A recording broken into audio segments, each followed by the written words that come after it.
बिस्मिल्लाहिर्रहमानिर्रहीम। सब देखने वाले एक मरतबा दुरूद पाक पढ़ने अल्लाहुम्मा सल्ली अला सय्यिदिना मौलाना मोहम्मद व अला आलिहि व सहाबिहि बारिक वसल्लम वसल्लु अलैहि।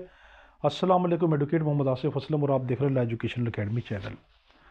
हमने प्रैक्टिस का सिलसिला शुरू किया हुआ है। ये A to Z आपको इंशाल्लाह इसकी प्रैक्टिस करवाएंगे। अभी हम हर टॉपिक के साथ साथ उसके अहम केस लाज आपको पढ़ा रहे हैं, मगर आने वाले वक्तों में हमने ये प्रोग्राम बनाया। जिस तरह जब रिमांड पढ़ रहे हैं तो रिमांड से रिलेटेड जितने भी केस लाज होंगे इनकी सिर्फ केस लाज की अलग वीडियो आएंगी, वो सिलसिला बाद में शुरू करेंगे। अभी हम उसका टॉपिक पढ़ेंगे और उससे इंपॉर्टेंट जितने भी केस ला अहम है जो आपको अदालत में पेश करने, वो साथ हम आपको देंगे। ये जुडिशल पेपर देने वाले तमाम स्टूडेंट के लिए और प्रैक्टिस करने वाले तमाम स्टूडेंट के लिए समझने की कैसी ज़रूरत है। इसके बगैर आपका गुजारा नहीं, इसके बगैर आपकी डिग्री का फ़ायदा ही नहीं मेरे भाई। वक्त ज़ाया कि हम स्टार्ट करते हैं। आज हमारा टॉपिक है रिमांड। कि रिमांड किसको कहते हैं? सादा लफ्ज़ों में send back to a legal authority, it is called remand. कि किसी भी शख्स को उसकी लीगल अथॉरिटी की तरफ वापस कर देना, ये रिमांड है। अगर वो नैब ने लिया है तो वो नैब पुलिस की तरफ वो कर देंगे। अगर किसी स्पेसिफाइड किसी कानून में किसी ख़ास तरह की किसी एजेंसी ने लिया है तो उसकी तरफ वापस कर देंगे। आम हालात में मुल्जिम को पुलिस के पास वापस भेजते हैं, इसको हम रिमांड कहते हैं। अब बड़ा कीमती नुक्ता, पुलिस जब किसी शख्स को 154 CRPC के तहत पर्चा दर्ज होने के बाद अरेस्ट करती है सेक्शन 46 के तहत कि हाउ अरेस्ट इज़ मेड, तो उस शख्स को पुलिस के पास 24 घंटे की ताकत है। अब आप इमेजिन करें, आपका लाइसेंस बन चुका, आप अदालत में प्रैक्टिस के लिए आ गए, आपके पास क्लाइंट आया। ये सीन ज़रूर क्रिएट किया करें क्योंकि यही तो प्रैक्टिस है। अगर आप में हौसला नहीं, आप वकील नहीं हैं। कई मर्तबा आपको अपने क्लाइंट को वो वाली बात बतानी पड़ती जो हकायक तो नहीं है मगर हकायक से रिलेटेड है। उसको इतना हौसला देना पड़ता ताकि वो उसको इतना ट्रस्ट हो कि ये मेरा वकील। अगर आप हौसलामंद वकील नहीं, आप वकील नहीं मेरे भाई। आपको खुद पहले हौसला क्रिएट करना पड़ेगा और प्रैक्टिस के लिए आपको सीन क्रिएट करना पड़ेगा, माहौल बनाना पड़ेगा कि आप जब ये लेक्चर सुने तो ये माहौल बनाए। मेरे पास एक क्लाइंट आया और मुझसे आके उसने ये कहा कि पुलिस ने मेरे एक बंदे को अरेस्ट कर लिया, अब उसको जज साहब के पास कितने बजे पेश करेगी? तो आप उसको कहेंगे बतौर वकील कि भाई 24 घंटे तक पुलिस की पावर है कि वो बग़ैर पेश किए अपने पास रख सकती है। जैसे 24 घंटे हो जाएंगे हम उसको मजिस्ट्रेट साहब के पास पेश करवाएंगे। अगर पुलिस ने नहीं किया, अव्वल तो पुलिस खुद ही करती है, नहीं तो अब आप फिर खुद पेश करवाएंगे। अगर पुलिस ने उसकी गिरफ्तारी नहीं डाली और उसको बग़ैर उसमें रखा हुआ है तो अब आप क्या करेंगे? उस शख्स को बेलफ जो है वो थाने की तरफ लेकर जाएंगे और पूरे थाने के खिलाफ केस होगा। वो फिर हम आगे अगले लेक्चर में बताएंगे। एक और रिक्वेस्ट मेरे भाई, ये वीडियोस आपके लिए बिल्कुल फ्री होती है, इसको सदका जारिया की नीयत से आगे शेयर कर दिया करें। जितना नॉलेज बढ़ेगा आपको सवाब मिलेगा। कर भला सो हो भला। और एक और रिक्वेस्ट, अगर आपको ये वीडियोस अच्छी लगती हैं तो उसको लाइक का बटन दबा दिया करें। उससे फ़ायदा ये होता है कि फिर यूट्यूब खुद उन वीडियोस को जो ज़्यादा लाइक वाली होती हैं उनको खुद आगे मूव करता रहता है ताकि वो औरों तक पहुंचती रहे। अगर नहीं आपको पसंद आती तो कोई ज़रूरत नहीं कि आप उसको लाइक करें। हाँ, अगर आपको पसंद आती है तो आप लाइक करने से ये वीडियोस आगे वालों पे चली जाएगी, आपको सवाब होगा। तो पुलिस ने उस बंदे को अब अदालत के सामने पेश करना है। अब मैं बड़ी कीमती आपको बात बता रहा हूँ। रिमांड दो तरह का होता है, ठीक है। एक रिमांड होता है 167 CRPC का, बड़े गौर से समझें। ये वो रिमांड है कि जब बंदा अरेस्ट हो और पुलिस, जेल नहीं, जेल वाली पुलिस नहीं, पुलिस जो पुलिस स्टेशन वाली पुलिस है, थाने वाली जो पुलिस है, वो पुलिस जब 24 घंटे गुजरने के बाद उस बंदे को जज साहब के सामने पेश करती है, मजिस्ट्रेट साहब के सामने पेश करती है, ये जो रिमांड होता है ना, ये 167 CRPC का होता है। आया समझ? कि जब बंदे को पुलिस पहली मर्तबा अरेस्ट करेगी, पहली मर्तबा किसी बंदे को अरेस्ट करे और उसके बाद 24 घंटे तक अपनी तफ्तीश मुकम्मल ना कर सके, अब वो जज साहब के सामने बंदे को पेश करती है कि मुझे काफ़ी हद तक ये यकीन है कि अगर ये बंदा मेरे पास आप वापस भेज दें, इस रिमांड इसका दें, तब मैं इससे बहुत से शवाहिद ले सकती हूँ। ये जो रिमांड होगा ये 167 CRPC का होगा। और अगर बंदा ऑलरेडी खुद जेल में है या जेल की पुलिस उसको किसी तरीके से अपने जज साहब के पास, मजिस्ट्रेट साहब के पास पेश करती है, तो अब ये वाला जो रिमांड होता है ना, ये 344 का रिमांड होता है, 344 CRPC का रिमांड होता है। प्लस एक और कीमती बात, अगर नागहानी आफात आ जाएं, जैसे कोरोना आ गया था, या कोई ऐसा मसला हो कि उसकी जान को ख़तरा हो, या कोई ऐसी इम्पॉसिबिलिटी हो जाए कि बंदे को आप मजिस्ट्रेट से आपके पास पेश नहीं कर सकते, कोई सिक्योरिटी इश्यूज़ हैं, ठीक है, अब उसका रिमांड बगैर जो पेश किए किया जाता है ना, वो भी 344 का रिमांड बन जाता है। ठीक है, हम इस केस में आगे देखेंगे। तो ये बड़ा कीमती है कि अगर आपके पास कोई ऐसा बंदा आ गया, उसका कोई जान का खतरा है, कोई ऐसा मसला है, अब वो उसको पेश जज साहब के सामने नहीं किया जा रहा, अब उसका जो रिमांड है बगैर पेश किए वो 344 का बन जाता है। ठीक है, अब एक और चीज़ ये कि इसके लिए केस लॉ कौन सा है, इसके लिए है PLD 1972 कोयटा सफ़ा नंबर 76 ये केस लॉ बड़े कीमती, यही आपके केस का रुख बदल देते हैं, आपके केस में नई जान डाल देते हैं। वुकला प्रैक्टिस में एक दूसरे की रिक्वेस्ट कर रहे होते हैं, मुझे यार कोई अहम केस लॉज दे दो, तो हम आपको बहुत पावरफुल केस लॉज हर लेक्चर में प्रोवाइड कर रहे हैं। और बाद में जब ये ख़त्म हो जाएंगे तो फिर नई सीरीज शुरू करेंगे, उनमें सिर्फ केस लॉज हुआ करेंगे जो इंशाल्लाह पूरी ज़िंदगी आपके काम आएंगे। ठीक है जी, तो जब पुलिस बंदे को अरेस्ट करती है तो वो 167 CRPC के तहत रिमांड लेती है। और जब बंदा ऑलरेडी जेल में हो या कोई नागहानी आफात की बिना के ऊपर अगर उसको पेश ना किया जाए तब रिमांड ले, वो 344 के ज़िमरे में, मैं लफ्ज़ कह रहा हूँ ज़िमरे में आता है। अब आगे है काइंड्स ऑफ रिमांड। रिमांड की किस्में कितनी हैं? रिमांड की 3 किस्में होती हैं। एक होता है फिजिकल रिमांड, मैंने अभी बताया कि जब 24 घंटे हो जाएं और वो बंदा अरेस्ट होने के बाद पुलिस उसको जज साहब के सामने पेश करती है, इसको हम कहते हैं फिजिकल रिमांड। एक और बड़ी कीमती चीज़ मैं आपको बता रहा हूँ, जब भी 167 CRPC का आप रिमांड पड़े ना, इसको हमेशा 61 CRPC 61 CRPC के साथ मिलाकर पढ़ना, इकट्ठा रीड आउट करना। ठीक है, जब भी 167 CRPC के रिमांड को पढ़ेंगे, इसको 61 CRPC के साथ मिलाकर पढ़ेंगे, तब ये जिस्मानी रिमांड बनता है, इसको फिजिकल रिमांड कहेंगे। तो वो रिमांड जो कि अरेस्ट होने के बाद दिया जाता है वो फिजिकल रिमांड, जिस्मानी रिमांड है। दूसरा रिमांड है जुडिशल रिमांड, कि जज साहब ने या तो 15 दिन मुकम्मल हो जाने के बाद उस शख्स को जेल भेज दिया या उससे पहले भेज दिया, तो जो जेल भेजा जाता है बंदा, इसको जुडिशल रिमांड कहते हैं, जुडिशल लॉकअप कहते हैं। तीसरा है ट्रांजिट रिमांड। ट्रांजिट रिमांड ये बड़ा कीमती है, इसको ज़रा गौर से समझना। ये रिमांड की तीसरी किस्म है। ये ऐसी, इसमें ये कि एक बंदा मुल्तान रहता है, उसने जुर्म मुल्तान में किया, वो मुल्तान से जुर्म करके भाग गया और वो कराची पकड़ा गया। अब कराची की पुलिस ने उसको अरेस्ट कर लिया और मुल्तान की पुलिस ने उसको ये कहा कि मेरे पास आप इसको सेंड बैक करवा दें। तो अब वहाँ की जो पुलिस है, जब मजिस्ट्रेट साहब के सामने इसको पेश करेगी तो उसको कहेगी कि ये बंदा यहाँ का नहीं है, ये मतलूब है मुल्तान के लिए, तो इसलिए हमने इसको मुल्तान रेफ़र करना है। तो इसका जो ट्रैवलिंग रिमांड है ना, इसके सफ़र का रिमांड, ये ट्रांजिट रिमांड होता है। तो अब दोबारा देखें, जब बंदा पहली मरतबा अरेस्ट होता है और उसको 167 CRPC के तहत जज साहब के सामने पेश करते हैं, तो वो हो फिजिकल रिमांड। हमेशा 167 CRPC को 61 CRPC के तहत आपने पढ़ना है।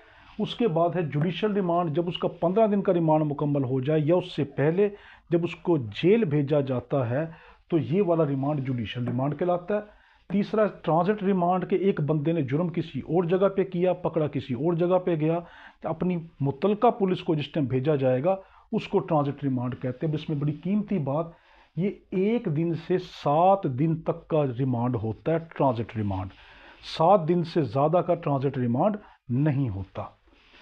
अब है इंपॉर्टेंट पॉइंट्स रिमांड से रिलेटेड। पहला पॉइंट ये कि रिमांड हमेशा 15 दिन का होता है, 15 दिन से ज़्यादा का रिमांड नहीं होता। मगर आप प्रैक्टिस में देखेंगे कि रिमांड 14 दिन का दिया जाता है, तो फिर किताब में 15 दिन का क्यों लिखा? याद करें, जब पुलिस बंदे को पहली मर्तबा पकड़ती है तो उसको 24 घंटे की पावर है कि वो उसको बगैर मजिस्ट्रेट साहब के पास पेश किए अपने पास रख सकती है। ये 24 घंटे एक दिन हुआ। अब इसके बाद जज साहब आगे 14 दिन का रिमांड उसको दे सकते हैं, तो कुल मिलाकर 15 दिन का उसका रिमांड बन जाता है। नंबर 2, रिमांड का कभी भी मतलब नहीं है कि उसको जान से मारा जाए, उसको पीटा जाए, उसकी इंसल्ट की जाए, उस पर तशद्दुद किया जाए, वायलेंस किया जाए। इसका कभी मतलब नहीं। अगर पुलिस ऐसा करती है, हम आगे देखते हैं, तो आप उसका मेडिकल करवाएं और पुलिस के खिलाफ सख्त से सख्त कार्रवाई होगी। तीसरा है कि लेडी रिमांड। इसको ज़रा गौर से समझना। आपके पास एक क्लाइंट आती है और उसका रिमांड के सिलसिले के अंदर उसके वर्षा आते हैं कि वकील साहब, मेरी फ़लाँ जो है घर की एक औरत को अरेस्ट किया गया, अब उसके रिमांड के लिए उसका क्या करें? हम उसको पुलिस रिमांड के लिए पेश करी। तो अब आपके जहन में ये नुक्ते होना चाहिए। पहली चीज़, औरत का रिमांड आम केसों में नहीं होता, पहला नुक्ता। नंबर 2, औरत का रिमांड जो है वो कत्ल या डकैती संगीन जुराइम में होता है। नंबर 3, औरत का रिमांड हमेशा जेल में होता है, उसका रिमांड कभी भी थाने पर पुलिस स्टेशन में नहीं होता। नंबर 4, नेक्स्ट, कि औरत का रिमांड कभी भी अंधेरे में नहीं हो सकता। सूरज गुरूब होने के बाद और सूरज तुलू होने से पहले औरत का रिमांड नहीं लिया जा सकता, दिन की रोशनी में उसका रिमांड होता है। नेक्स्ट, कि जब औरत का रिमांड लिया जाएगा तो ये जेल में लिया जाएगा और जज साहब बहुत अहम कोई वजूहात पेश की जाएंगी पुलिस की तरफ से, तब जज साहब रीज़न लिखने का पाबंद हैं। मैं जब भी जज साहब का लफ्ज़ कहूँ, आपने जहन में समझना मजिस्ट्रेट। रिमांड देने की पावर मजिस्ट्रेट को है। हाँ, अगर 15 दिन से आगे बढ़ जाता है फिर उसकी ट्रायल कोर्ट रिमांड दे सकती है, मगर उसमें भी फिर रीज़न लिखेगी क्यों ऐसी वजह है कि मैं उसको रिमांड दे रही हूँ। तो आम हालात में मजिस्ट्रेट साहब रिमांड देते हैं। तो देखें, अगर उसका रिमांड जेल में होना है तो बड़े संगीन नोयत में मजिस्ट्रेट साहब रीज़न लिखने के बाउंड है कि मैं उसका रिमांड क्यों दे रहा हूँ।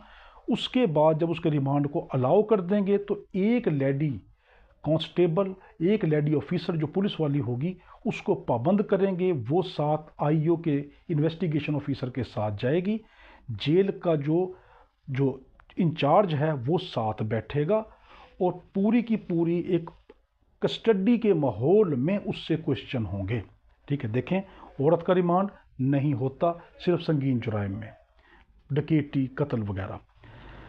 नंबर 2, औरत का रिमांड जो है वो दिन के उजाले में होगा, सूरज गुरूब होने के बाद और तुलू होने से पहले नहीं हो सकता। नंबर 3, मजिस्ट्रेट साहब जब भी औरत का रिमांड देंगे तो ख़ास वजूहात होंगी, तब देंगे, उसको लिखने के पाबंद होंगे मैं क्यों दे रहा हूँ। अगर वो देंगे तो वो हमेशा जेल में होता है, वो कभी पुलिस स्टेशन में नहीं हो सकता। नंबर नेक्स्ट, कि जब वो जेल में उसका रिमांड होगा तो एक लेडी पुलिस ऑफिसर की ड्यूटी लगेगी। वो इन्वेस्टिगेशन ऑफिसर आईओ के साथ जाएगी, जेल का सुपरिटेंडेंट साथ बैठेगा। अगर खुद नहीं है तो अपनी तरफ से किसी दूसरे जो है ऑफिसर का इंतज़ाम करेगा और एक पूरे के पूरे बापर्दा माहौल में सिक्योरिटी में उसका रिमांड होगा। अब बड़ी कीमती बात, अगर कोई ऐसी वजूहात हैं कि उसका रिमांड औरत का वो पुलिस स्टेशन में ही लेना हो तो क्या होगा?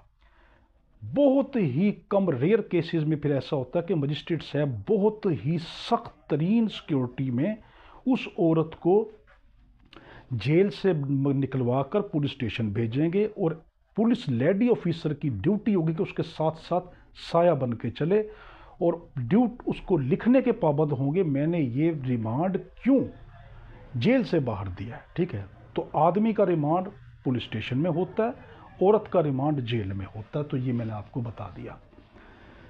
आगे है कि रिमांड देने की ड्यूटी सिर्फ मजिस्ट्रेट को है और मजिस्ट्रेट में भी फर्स्ट क्लास मजिस्ट्रेट को। अगर मजिस्ट्रेट सेकंड या थर्ड क्लास है अगर तो प्रोविंशनल गवर्नमेंट, बड़ा कीमती, आपकी जो वफाकी गवर्नमेंट नहीं बल्कि सूबाई गवर्नमेंट को जो अख्तियार होता है कि वो मजिस्ट्रेट सेक्शन 2 यानी दर्जा दोयम को या सेकंड क्लास मजिस्ट्रेट को या थर्ड क्लास मजिस्ट्रेट को अगर इम्पावर कर दे तो वो रिमांड दे सकते हैं, वरना वो रिमांड नहीं दे सकते। रिमांड सिर्फ मजिस्ट्रेट फर्स्ट क्लास देता है। अब इसके लिए कौन सा केस ला, अगर आपके किसी क्लाइंट का रिमांड उसने दिया कि जो थर्ड क्लास मजिस्ट्रेट था उसको तो अख्तियार ही नहीं, तो आप केस ला पेश करेंगे 2000 PCRLJ सफ़ा नंबर है 1576 कि जो रिमांड है वो कौन दे सकता है, अगर वो एम्पावर नहीं किया गया तो उसको रिमांड देने का अख्तियार नहीं। एक और बड़ा कीमती नुकता, क्या रिमांड वही दे सकता है कि जो मुतलका उसका मजिस्ट्रेट हो? हाँ, वो तो देगा ही देगा, मगर उसके अलावा वो मजिस्ट्रेट भी रिमांड दे सकता है कि जो उस केस की कॉग्निजेंस नहीं रखता। देखें, बड़ा मैं कीमती आपको बात बता रहा हूँ। अगर आपसे जुडिशियल पेपर में पूछ ले या कोई आपका क्लाइंट कहे कि ये जो रिमांड लेने के लिए जा रहे इलाका मजिस्ट्रेट से नहीं ले रहे, इलाका मजिस्ट्रेट तो छुट्टी पर है, ये किसी और मजिस्ट्रेट से ले रहे, तो आप कहेंगे हाँ इसका रिमांड हो जाएगा। कि ज़रूरी नहीं कि वो मजिस्ट्रेट के जो कॉग्निजेंस केस की रखता हो तो वही रिमांड देगा, ये ज़रूरी नहीं होता। वो कॉग्निजेंस नहीं भी रखता तो वो रिमांड दे सकता है। आगे है नो मूव टूवर्ड क्रिमिनल। ये बड़ा कीमती, कहीं पर ऐसा हुआ, ऐसा होता तो नहीं, फिर भी आपको एक वकील होने के नाते, ताकि आपको हर तरह के नुक्ते आएँ, तो आपको पता हो मेरे क्लाइंट के साथ कोई ज़्यादती ना हो और उसके मैं हकूक़ का तहफ़्फ़ुज़ करूँ। तो अगर कोई ऐसा होता है कि मैंने आपको क्या बताया था ऊपर के, यहाँ पर देखें मैंने क्या कहा था कि अगर कोई नागहानी आफात आए और फिर मुल्ज़िम मजिस्ट्रेट के सामने पेश ना किया जाए, तब जो रिमांड होगा वो 344 के ज़िम्मे में चला जाएगा। बेसिक लॉ ये है, कानून ये है कि जब भी रिमांड होगा मजिस्ट्रेट के सामने मुल्ज़िम को पेश किया जाएगा। अगर मुल्ज़िम मजिस्ट्रेट के सामने पेश नहीं किया जा रहा तो वो रिमांड इल्लीगल बन जाता है। ठीक है, यहाँ पे मैं बड़ी अहम बात बता रहा हूँ। रिमांड देने के लिए मुल्ज़िम को जो है मजिस्ट्रेट के पास आना पड़ता है, पुलिस उसको लेकर आती है। अगर मजिस्ट्रेट खुद चल कर जहाँ पे मुल्ज़िम कैद है या जहाँ पे मुल्ज़िम बैठा हुआ है वहाँ पहुँचकर अगर कोई रिमांड खुद दे दे, चल कर खुद जाए, ये रिमांड गैर कानूनी है, इसकी कानूनी हैसियत नहीं है, ये इल्लीगल रिमांड है। अगर ऐसा हुआ आपके किसी क्लाइंट के साथ तो फौरी कौन सा केस ला पेश करेंगे? PLD 1965 लाहौर सफ़ा नंबर है 336 कि नो मूव टूवर्ड क्रिमिनल, कि क्रिमिनल के पास मजिस्ट्रेट खुद नहीं जा सकता, अगर जाकर रिमांड देता तो ये इलीगल है। नंबर 2, ये एक प्रैक्टिस की बात है कि मजिस्ट्रेट साहब को रिमांड देने के लिए अपनी अदालत, ओपन अदालत में रिमांड दे, घर पे देना अच्छी प्रैक्टिस नहीं समझा जाता। देते हैं, अच्छी प्रैक्टिस नहीं समझा जाता। नेक्स्ट है कि बेल एप्लीकेशन। याद रखना, जब भी पुलिस रिमांड लेती है तो उसको एक एप्लीकेशन मूव करनी पड़ती है, अगर वो एप्लीकेशन नहीं तो रिमांड नहीं ले सकती। ठीक है, इसके लिए आप कौन सा केस ला पेश करेंगे? आप अदालत में गए और आपका कोई क्लाइंट जो है उसके लिए पुलिस ने बेल एप्लीकेशन दी ही, ये रिमांड एप्लीकेशन दी ही नहीं, और मजिस्ट्रेट साहब ने बगैर एप्लीकेशन को उसको रिमांड मूव कर दिया। अब आप क्या कहेंगे कि नहीं सर, ये आपका बिल्कुल खिलाफ रिमांड है कि आपने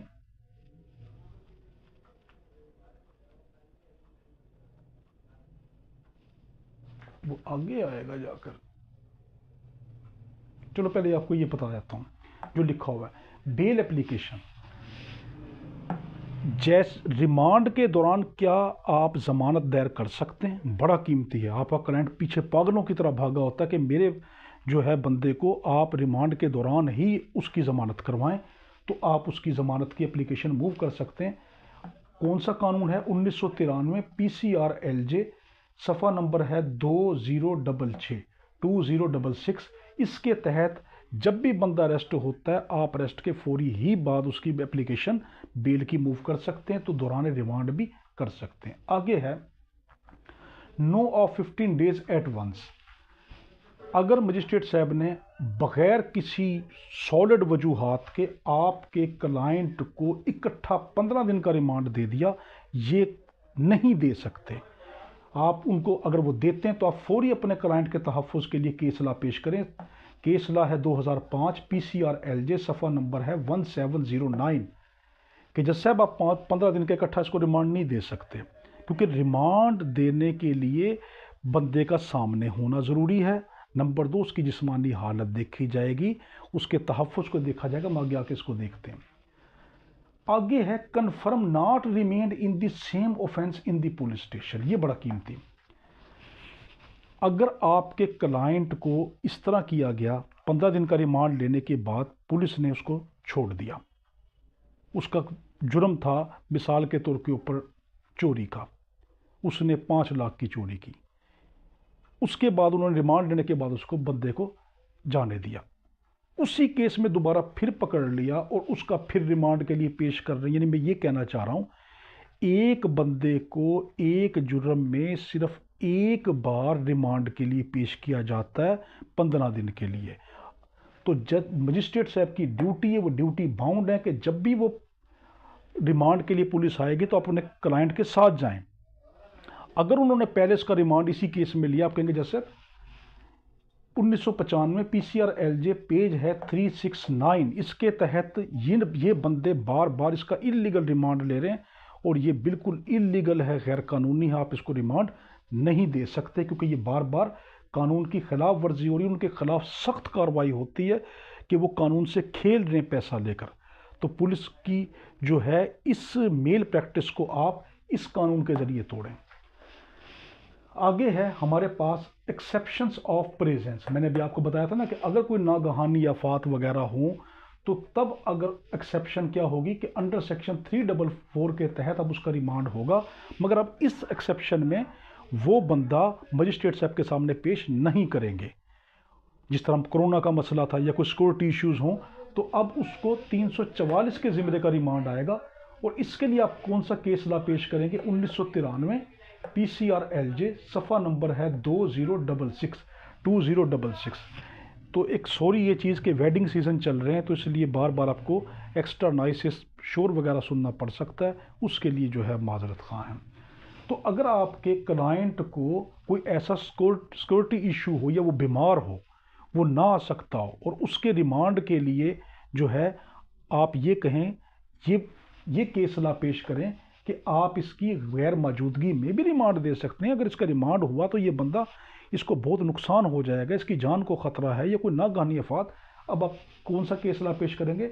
1993 पीसीआर एलजे पेज है 2066 कि आप इसका रिमांड इसकी गैर मौजूदगी में दे सकते हैं, 344 के ज़िम्मे वाला रिमांड। ठीक है जी। आगे है duty to safe accused life. मैंने कहा था ना कि 15 दिन का इकट्ठा रिमांड नहीं दे सकते क्योंकि जज साहब की ड्यूटी है कि उन पे लाजिम है कि वो जो बंदा पुलिस ने अरेस्ट कर लिया उसकी सिक्योरिटी, उसकी जान, उसकी माल, उसकी इज्जत, उसकी तमाम चीज़ों की मुहाफ़िज़ अब अदालत है।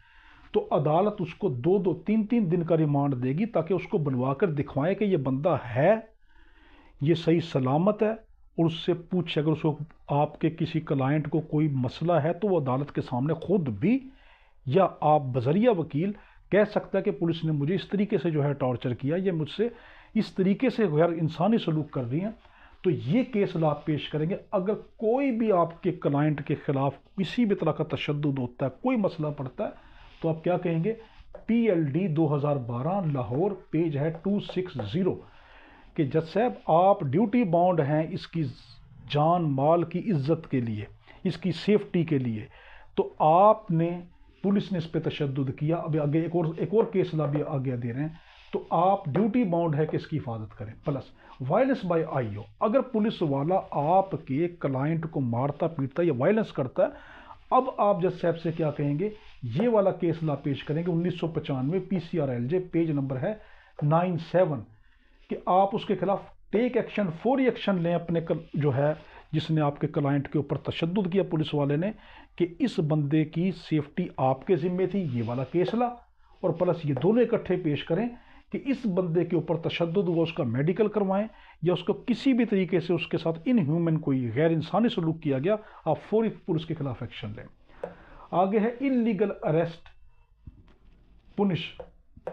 ठीक है, अगर किसी बंदे को इलीगल अरेस्ट कर लिया तो अब आप क्या पेश करेंगे कि उसको पुनिशेबल है। अगर पुलिस ने एक बंदे का उससे दूर दूर तक कोई भी उससे कोई ताल्लुक ही नहीं था, जानबूझकर पुलिस ने उसको केस में इन्वॉल्व किया और आपने पक्के सबूत आपके पास हैं कि ये बंदे के ये है इसकी बेगुनाही के सबूत, अब आप क्या करेंगे, इलीगल अरेस्ट के खिलाफ अब ये पुनिशेबल है 220 पीपीसी के तहत, ये पीपीसी सीआरपीसी नहीं पीपीसी। अब आप केस ला पेश करेंगे 1993 PCRLJ पेज 91 कि जज साहब मेरे इस क्लाइंट को पुलिस ने जानबूझकर भारी रकम लेकर इसको इस केस में इन्वॉल्व किया और ये मैं केस ला पेश कर रहा हूँ, आप इसको 220 के तहत इसके खिलाफ कार्रवाई करें और ये केस ला मैं आपको दे रहा हूँ। तो देखिए अब आप अपना तहफ़्फ़ुज़ करने क्लाइंट का। आगे है single arrest for all cases और रिमांड, बड़ा कीमती मैं आपको ये बात बता रहा हूँ। अगर एक बंदे ने मुख्तलिफ तरह के जुर्म किए, ठीक है, एक चोरी की, दूसरी जिन इस पर चोरी के पर्चे हैं, वो अरेस्ट हो गया, अब उसका एक ही रिमांड बनेगा, ठीक है। अब ये नहीं कि इस वाले मामले के इस सेक्शन में इसका अलग रिमांड, अगले सेक्शन में इसका अलग रिमांड, इस सेक्शन में नहीं। जब बंदा अरेस्ट होता है तो उसका सिंगल रिमांड बनता है तमाम केसों के लिए। अब आप उसके लिए कौन सा केस ला पेश करेंगे, 1992 PCRLJ सफ़ा है 131 और PLD 1992 कराची का 358 पेज नंबर। यानी मैं कहना क्या चाह रहा हूँ, जब बंदा अरेस्ट होता है और उसके ऊपर मुख्तलिफ तरह के सेक्शन लगे होते हैं तो पुलिस उसको हर सेक्शन के लिए अलग उसका रिमांड नहीं लेगी, एक ही एप्लीकेशन देगी कि ये मैंने बंदा पकड़ा, इस पे इतने जुराइम हैं तो इनका इकट्ठा रिमांड दें। ये बड़ा कीमती है, ठीक है जी, क्योंकि पुलिस आपके क्लाइंट के खिलाफ ऐसा करती है, पैसे लेकर उसको बार बार मुख्तलिफ तरीके से उसको मारने पीटने तशद्दुद के लिए करती है। तो आप उसका तोड़ क्या है, ये दो केस ला आपने देने। आगे 2 प्लेसेस ऑफ अकरेंस, हाँ, अगर 2 जगह पे अलग वकूआ हुआ अब उनका अलग रिमांड हो सकता है। ये बड़ा कीमती कि अगर आप मुद्दई की तरफ से हैं, ठीक है, वो मैंने मुलजिम की तरफ से केस ला बता दिया। अगर आप मुद्दई की तरफ से हैं, वो मुद्दई कहता जी मेरे घर में भी इसने ये वकूआ किया और उसके बाद ये गया किसी और इलाके में, वो उस जगह पे अलग वकूआ किया, और वो दोनों के दोनों जो बंदे हैं वो आपके पास आ जाते हैं, एग्रीव्ड पार्टी आती है, वो कहती है भाई इसका अलग अलग रिमांड दिलवाओ क्योंकि इस बंदे ने अलग अलग जगह पे जो है वो अकरेंस की है। तो अब आप 2 प्लेसेस ऑफ अकरेंस अब आप क्या करेंगे, 1991 PCRLJ सफ़ा नंबर 63 और 88, इन दोनों को जो है आप पेश करेंगे कि ये वकूए अलग अलग जगह के हैं, अलग अलग बंदों के, अलग अलग नौइयत के, अब उसका डबल रिमांड होगा। आगे है remand when appear before court directly, बड़ा कीमती। मजिस्ट्रेट साहब को पावर है कि वो जब भी एक बंदा खुद पुलिस के सामने आके सरेंडर, जज साहब के सामने आके सरेंडर कर दे। देखिए मैं बड़ी कीमती बात बता रहा हूँ। रिमांड कब होता है, जब बंदा को पुलिस पकड़ती है, 24 घंटे अपने पास रखेगी, अगर उससे तफ्तीश मुकम्मल नहीं होती वो जज साहब के सामने 167 CRPC का रिमांड लेगी। इसको सेक्शन 61 के तहत रीड आउट इकट्ठा पढ़ेंगे। पुलिस पेश करके रिमांड ले रही है, अगर बंदा खुद डर कर मजिस्ट्रेट साहब के पास पेश हो जाता है कि मजिस्ट्रेट साहब मैं आपके सामने अपने आप को सरेंडर कर रहा हूँ, मुझे जो है मैंने ये जुर्म किया है या मुझे जुर्म में इन्वॉल्व किया गया है, तो क्या मजिस्ट्रेट साहब अब उस बंदे को पुलिस के हवाले रिमांड के लिए कर सकते हैं? आप कहेंगे हाँ। अब आप किसकी तरफ से पेश हो रहे हैं, मुद्दई की तरफ से। मुद्दई कहता है यार ये बंदे ने तो मेरी चोरी भी कर ली और ये बंदा जो है ये मजिस्ट्रेट साहब के पास जाके पेश भी हो गया और ये कहता रिमांड से मैं बच जाऊंगा। तो वकील साहब कोई ऐसा तोड़ निकालें कि इस बंदे का रिमांड हो, तो आप कौन सा तोड़ निकालेंगे? आप कहेंगे 1972 SCMR पेज है 182 के जज साहब ये बंदा आपको पावर दी गई है, सुप्रीम कोर्ट की अथॉरिटी है कि आपको पावर दी गई कि अगर बंदा डायरेक्ट आपके पास आके खुद पेश होता है तो आप फिर भी उसको रिमांड के लिए पुलिस के पास भेज सकते हैं। आगे है more than 15 days remand one only by trial court. मैंने कहा था ना कि अगर तो मजिस्ट्रेट साहब जो रिमांड देंगे वो 15 दिन तक दे सकते हैं। अगर कोई ऐसी वजूहात हो जो बहुत सॉलिड हो, जिससे ये पता हो कि ये बंदे पे और भी मामला, इस पर और शवाहिद हैं और सबूत हैं, ये और कोई चीज़ें उगलेगा जुर्म से रिलेटेड, अब उसको मजिस्ट्रेट साहब नहीं बल्कि उसकी ट्रायल कोर्ट रिमांड दे सकती है और उसके लिए आप केस ला पेश करेंगे। अगर आप मुद्दई की तरफ से कि नहीं सर इस बंदे ने अभी तक इसका 1 करोड़ में से सिर्फ 10 लाख की जो है चोरी उगली है, ये बंदा और आगे इसके पास माल छुपा हुआ है, तो ये आगे और जो है उसकी तफ्तीश हम कर सकते हैं। तो आप इसको आगे रिमांड दें तो अब ये ट्रायल कोर्ट दे सकती है, मजिस्ट्रेट नहीं बल्कि ट्रायल, जो उसकी ट्रायल कोर्ट होगी। सेशन है तो सेशन देगी। तो देखें केस ला क्या है, 1979 PCR LJ लाहौर, पेज है 1069, और 1981 SCMR पेज है 267। इसके तहत उसका रिमांड 15 दिन से ज़्यादा दिया जा सकता है और ट्रायल कोर्ट देगी। आगे है deny remand by magistrate revision to session. अगर मजिस्ट्रेट साहब ये कहते हैं कि मैं रिमांड देता ही नहीं, मैंने नहीं देना, कोई ऐसा वजह हो सकते हैं। अब देखें कुछ भी हो सकता है, इंसान है, ठीक है, मेरे लफ्ज़ों से आप समझने के इंसान है, कुछ भी हो सकता है। तो आप अगर तो इन्वॉल्वमेंट उनकी तरफ जज साहब दिखा रहे हैं, मुलजिम पार्टी की तरफ, और वो डिमांड नहीं देते, अब आप 1995 PCR LJ सफ़ा है 1835, इसके तहत सेशन के पास रिवीजन दाखिल कर दें, निगरानी दायर कर दें कि ये मजिस्ट्रेट साहब जो हैं ये इनको रिमांड नहीं दे रहे। एक ऐसा केस ला है, वो मैं आपको आगे बताऊंगा, कत्ल का था, उसमें मजिस्ट्रेट साहब ने ये रिमांड नहीं दिया। अब हाई कोर्ट ने जाके ये हेल्ड किया था कि ये गैर कानूनी काम किया बहुत बड़ा मजिस्ट्रेट साहब ने, तो वो रिमांड देने के फिर पाबंद हैं कि आप सेशन के पास निगरानी रिवीजन दायर कर दें। आगे है ऑल कंटेंट ऑफ FIR और आइदर ट्रू और फॉल। ये बड़ा कीमती, FIR अगर खिलाफ होती है, ऐसा कानून कहीं पे भी नहीं है कि FIR के आधे हिस्सों को सच्चा मान लें और आधे हिस्सों को झूठ मान ले, ऐसा कभी भी नहीं हो सकता। अगर ऐसा होता और आपके क्लाइंट के तहफ़्फ़ुज़ के ख़िलाफ़ है और आपका अपने क्लाइंट को बचाना चाहते हैं, आप जज साहब के पास ये कानून पेश करें। 2005 PCR LJ कराची, पेज है 1638 कि सर FIR के कंटेंट पूरे के पूरे या तो सच्चे होते हैं या झूठे होते हैं, दरमियानी रास्ता आप नहीं कर सकते, ये कानून है। 18वां आखिरी है कि no court allowed to involve in police investigation. अगर पुलिस आपके हक में ही इन्वेस्टिगेशन कर रही है और आपको ये पता कि मेरे हक में जा रही है, और दूसरी पार्टी जज साहब के पास जाकर इसके अंदर मजिस्ट्रेट साहब की, जज साहब की इन्वॉल्वमेंट करवाना चाहती है, तो आप क्या करें, ये 3 केस लाभ दें।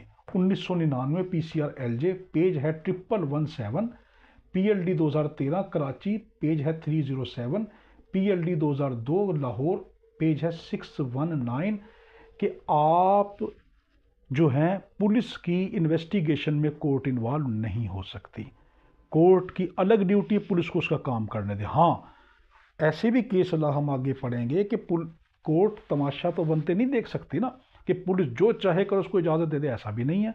ऐसे भी केस ला हम आगे देखेंगे कि आप जज साहब की, कोर्ट की इन्वॉल्वमेंट करवा सकते हैं कि नहीं, आप यहाँ पे इन्वॉल्वमेंट करवाएं कि जो इन्वेस्टिगेशन हो रही है बिल्कुल गलत हो रही है। तो आज हमने क्या देखा कि रिमांड जो होता है वो 2 तरह का है, सेक्शन वाइज।